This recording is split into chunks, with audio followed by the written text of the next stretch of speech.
What's going on, everybody? I'm Cade Morehouse with Cade Side Press, and today I am joined by UFC welterweight Adam Fugitt. Adam, how's it going, man? Going good, man. Like I said, just hanging out here at my folks' house, doing the uncle thing, and enjoying my time before I head back to Arizona this weekend. So, Nice, nice. How's everything going out there with your family, man? You enjoying yourself? oh man, it's good. They know it's kind of getting down to the last few days, so the nephews, man, they keep asking me, "Do you got to go back? Do you got to leave, Uncle A?" And so it's a little bit of a heartbreaker, but this is what keeps me focused and keeps me eye on the prize, I guess you could say. But it's been great. Yeah, man. Hey, your last fight, you got a split decision win over Josh Quinlan. Was there anything that surprised you in that fight that that just kind of caught you off guard, or was he a lot tougher than you expected, or was it just what you expected?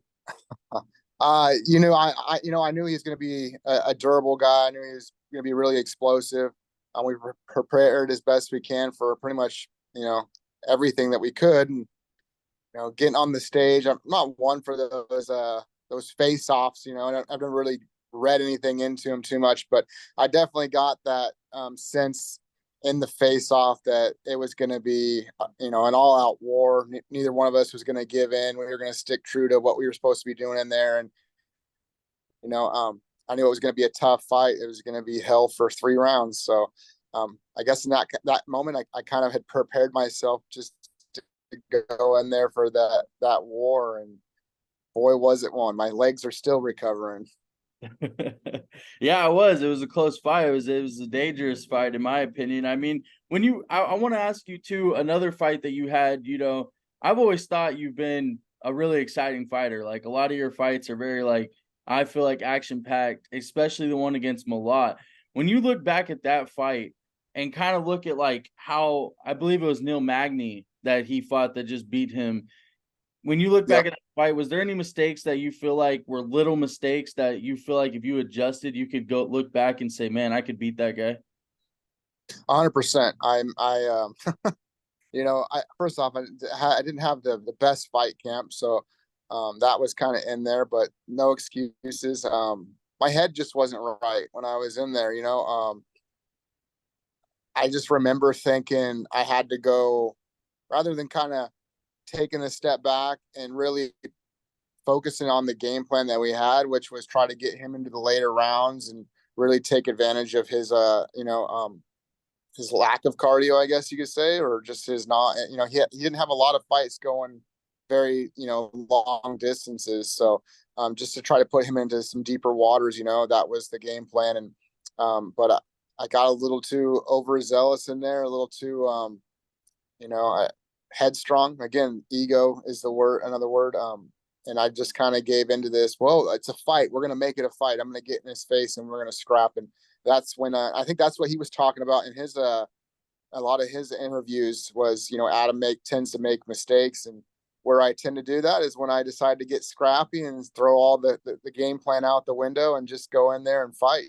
And that's where I tend to get overextend and give my opposition openings. You think the way to beat Malat is to put pressure on him, and in the later rounds is when you could catch him making mistakes due to maybe cardio or whatever it is. I mean, he's young, he's really good, but the first couple rounds is when he's at his best. I mean, it's been proven, but 100%. Neil just pushed him to I think it was the third round, and he had a pretty much a walk-off win on him. So Right. No, Neil's I'm not going to take anything away from Neil. He's a veteran. He's been in the top 10 for a long time, and, for good reason. Um, but yeah, I think Mike, um, I think if he's pushed into those later rounds, then that's your best opportunity to potentially beat him. And, I think that in the early rounds, you got to be just, I know everybody likes a good fight, but I think you have to be boring. I think you got to be on top of your distance, you know, um, as well as trying to push the pace. So in the midst of kind of doing that, because that sounds counterintuitive. Oh, you got to be at your space and push the pace. How does that work? I think you got to be really on your defense and be able to kind of disrupt or really mess with the weapons that he likes to work with. So I think that is a huge key to beating him, is the later rounds, and then doing all the right things in the first couple, to not allow him, because he's that guy that's trying to land that big shot to either hurt you and put you out, or to hurt you and make you take a bad, takedown attempt, or to just really, start chipping away at you and hurt you over and over again until the ref has to step in. Yeah, I wanted to say your last fight against Quinlan, if I'm not mistaken, was your last fight on your contract. Did you resign with the organization, or what's next for you? So yeah, that was my last fight on my 4-fight deal, and my I'll shout out to Iridium Sports, Jason House, man. He got me a new contract. We're continuing to live the dream, and I can't thank him enough. He's the man for sure. And so yeah, we got a new 4-fight deal, and we got to get back in there and continue to push this dream out, as long as we can. My daughter. Yeah, baby, go ahead. No, are you still, I wanted to ask you, well, congratulations to you on that, but are you still training at Fight Ready? And if not, how did they help you take your game to the next level over there? So yeah, I'm getting ready to head back down there. I've been back up here probably since the week after my fight. I had to get my house rented out, kind of get it cleaned up and get it rented out, and then just get some family time in, let my body heal up. Did a lot of kicking in that last fight, and the legs were really feeling it. So we're getting ready to head back down. That's where I'm going to be training for this next fight. And I can't thank those guys enough. Not only did I have world class coaching and world class training partners, they really just helped me to kind of. I feel like they helped me level up for sure, unlock some of those next level abilities, get me to trust my skills a little bit more, get me to trust a game plan. And everybody's got one until you got hit in the face, but that was kind of my default. It didn't mean, it meant the second I got touched, we were defaulting back to a fight. I tried to bring out those brawls a little bit more than I probably should. So I can't wait to get back there. We got a couple things brewing, and I can't wait to I can't wait to add the next level of my game in there. Get back to some wrestling and some of that. Adam, I want to ask you, when you look at the landscape of the welterweight division, right, with all the stars coming up, all the veterans that are still at the top, you're still got your Kamaru Usmans, Bilal just won the belt. You got Shabcats, Gary's, like, just all these people coming up. I mean, where do you see yourself fitting into that division? Oh, that's a good question, man. What was it? I heard this saying a couple of days ago, that if you're not pushing for the title, then why the heck are you here? But on the same end of that, I heard somebody else talking about, not all these guys in the division can just make a run at that title, and I think I kind of fall into that category with the 2 losses I got in my first contract. I'm not somebody that can just go get 1 win or even 2 wins and then start calling for making that run. I definitely think I gotta get, I gotta string together 3, 4 to even talk about potential top 10. So that comes into, let's get, we got a new contract now. Let's get this one started, and let's get some W's. Let's end this contract with either undefeated or far more wins than losses on this one. And let's push for that next contract. And I think that's kind of where I could see myself. If there's a run to be had, it'll be in that next contract for sure. Well, I want to ask you, like, is welterweight your home? Is that where you plan on staying, or like, is that where you feel the best fighting at? Yeah, I think I fit in as a natural welterweight, and I think there's still some things to be done for me in the physique department, here to kind of maximize my myself as a welterweight. I think I still can work on some of my agility and explosion from this standpoint, but I definitely won't be moving down. There's no way I can make lightweight, and in order to go up to 85, man, I think I'd have to put on quite a bit of muscle mass, which I think is gonna kind of mess with my cardio a little bit. I could be wrong on that. If that day ever comes, I'm definitely have a good group of people around me that I'll have a conversation with to see if that is something that we should try to do. But a teammate of mine, Kelvin Gastelum, he jumps between welterweight and middleweight, far more at middleweight. I think everybody would agree, but he's somebody that I can definitely talk to about the differences in middleweight and welterweight. But for now, we're going to hang out at welterweight and try to maximize everything here. I wanted to ask you. I mean, Bilal's 36 years old and has been pushing for a title for a long time. I mean, he's almost deserved the shot maybe 3-4 fights ago and just got his chance, and he just made the most of it. I mean, what did you make of that performance against Leon? He went in there and he really got it done, and he stayed true to his plan. He knew how to make it his fight, right? He had to be up in Leon's face, pushing him up against the fence, getting to his takedowns. He had plenty of opportunities to go for submissions, and rather than do that, he kept position, he held position, and he chose ground and pound as his method to get the W. That's really, that's staying true to yourself. That's staying within your means. He knew what his recipe was for getting that W, and he stuck to it, and I have to applaud him for that. Was it this, very like exciting spectacle of a fight? No, but it was very intelligent, and again, I have to give it up to him. It's real easy to, when things start kind of falling apart, for you to kind of go the wrong direction. But he just grit his teeth and he stuck to it. Did his boxing surprise you at all? His jab, he was very, he looked like he had a very educated jab. He was pushing through that boxing range and kept that pressure on Leon, not giving him the ability to box Leon, to box himself. So, and he's using the jab really well to kind of reset Leon. I thought that if, my coaches or myself would have been in the corner for Leon, I would have told him to try to start a little further, out. When you notice them, starting out each round, they were coming together right away in the center. And then Leon was constantly trying to find his space again. I think I would have told him, "Hey, man, like let's not walk right into this guy. Let's circle left, let's set or right, whichever way you want to go to, and let's try to utilize our kick range a little bit more. And from those kicks, hopefully we can get Bilal's respect a little bit more from not kind of disabling him from just walking forward. And I think you saw that a couple of times.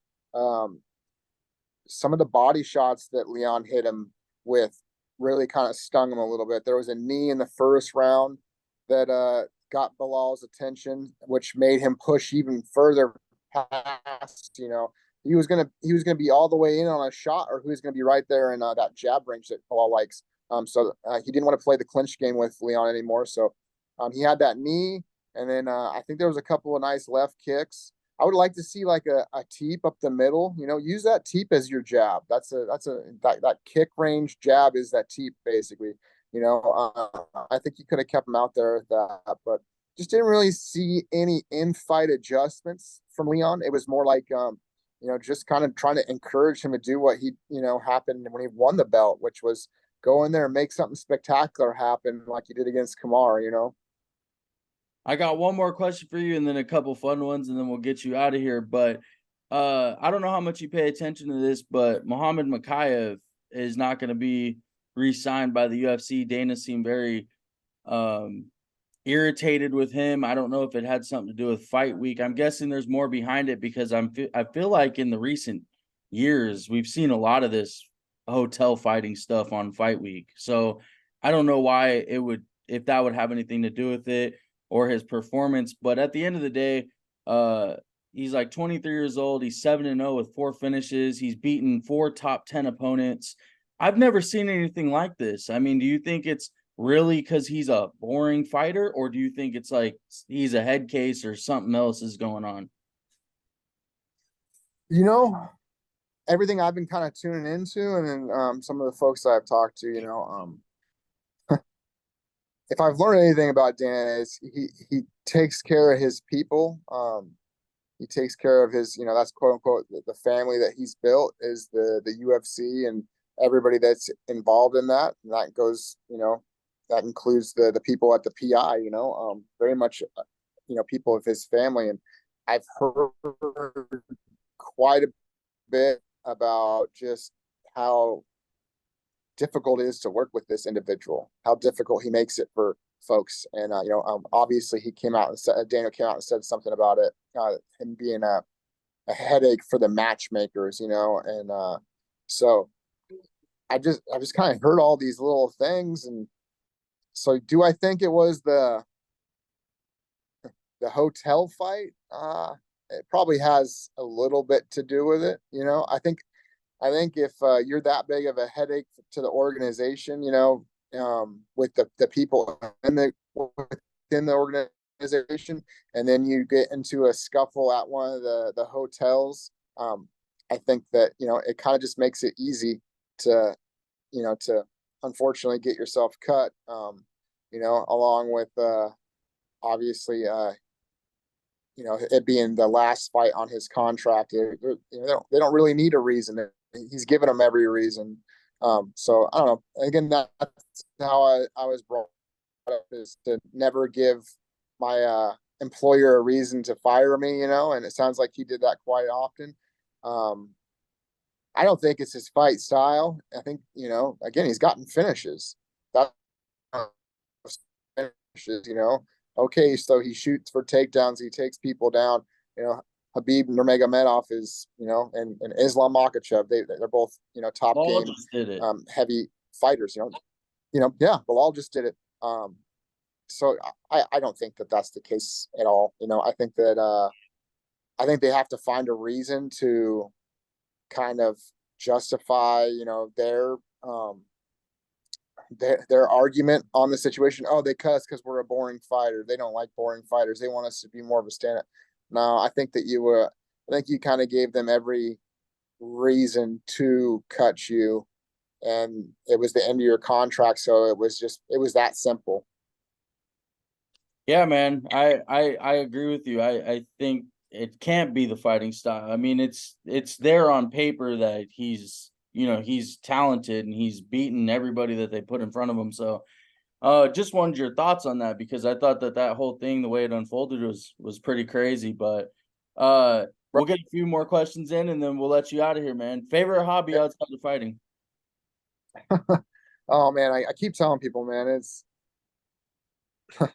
I'm pretty boring when it comes down to it. Like, all my focus goes into fighting, and um so favorite hobbies outside of, other than just or just probably just spending time with my family, the people that I love.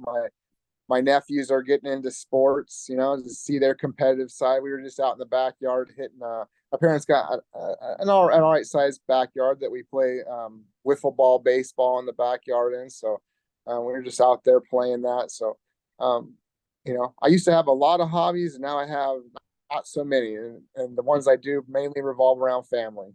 Hey, there's nothing wrong with that. Favorite movie or show, but I mean, hey, if you spend a lot of fighters say, man, I don't even watch TV, so that's okay too. So shoot. The show that I'm watching right now is The Brother's Son. It's on Netflix. Go check that one out. Yeah, I don't even know who the actors are really. But so far it's good. Me and my girlfriend are checking that one out, and then shoot. Oh, then there's another show, the new Billy the Kid show. I guess it's not new. I think it's like 2 seasons out. But I've been watching that, really enjoyed that. And then what else? We'll go back to the movie. Is I bumped up Once Upon a Time in Hollywood is the top right now. Okay. Favorite submission? Oh shoot. I have to go with I'm gonna go triangle choke. Triangle, you like triangle chokes? Favorite Yeah. strike? What's that? What's your favorite strike? Oh, it's definitely that left kick, man. I like using that baseball bat of a leg. Nice. Favorite thing to eat after you make weight? Oh man, actually, the UFC PI hooked us up with this banana bread pudding this time, and oh man, that was fire. That you know, everybody thinks you get a go. Well, I don't know. I see some fighters doing this too, but I can't put food in the system right after cutting weight like that. I take about 2 almost 3 hours of just liquids, refueling the body with liquids and salt and stuff. And then I get onto my food. But the first thing that they hooked us up with was this really easily digestible carbohydrate, this banana bread pudding, and it was fire. I guess my last or two more last things for you is what are your three most favorite exciting fighters in the UFC right now? Oh shoot. This is gonna sound like your average fan, but I mean it's gotta be Pereira, it's gotta be O'Malley, you know. Actually I'm gonna go Tom Aspinall. He's been, he looked really good this last fight. I Made a great adjustment on the fly and plays down.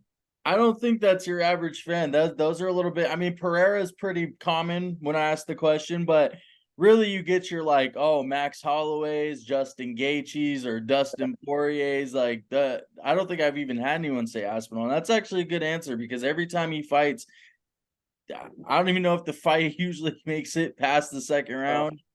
Don't get me wrong, man. Max Holloway is right now is my goat, and that's going to be some controversy for sure, and we can talk and debate on that all day. I don't expect anybody to agree with me, but right now he's my goat. He's not even got a belt. He's my goat, and he should have been in there on that answer, but off the top of my head. My last one for you is when this is all said and done with your career, what do you want people to remember the most about you? Oh shoot, man. Um,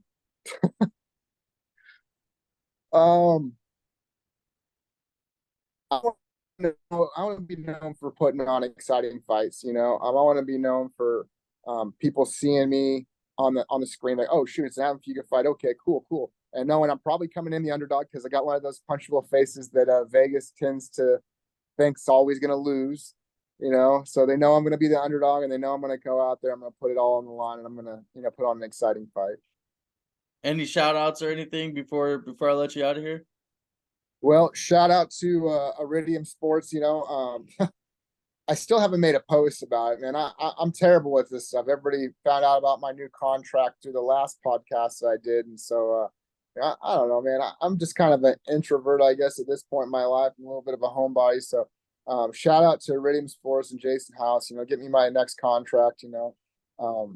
Can't thank those guys enough for believing in me and bringing me to this level, and seeing me through to the next contract and allow me to just continue this journey. And I'm just grateful. But yeah, other than that, that's all I got for you today, man.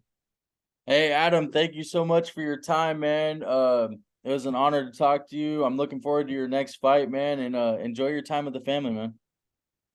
Thank you so much, man. Have a good rest of your day. You too, brother. Be easy.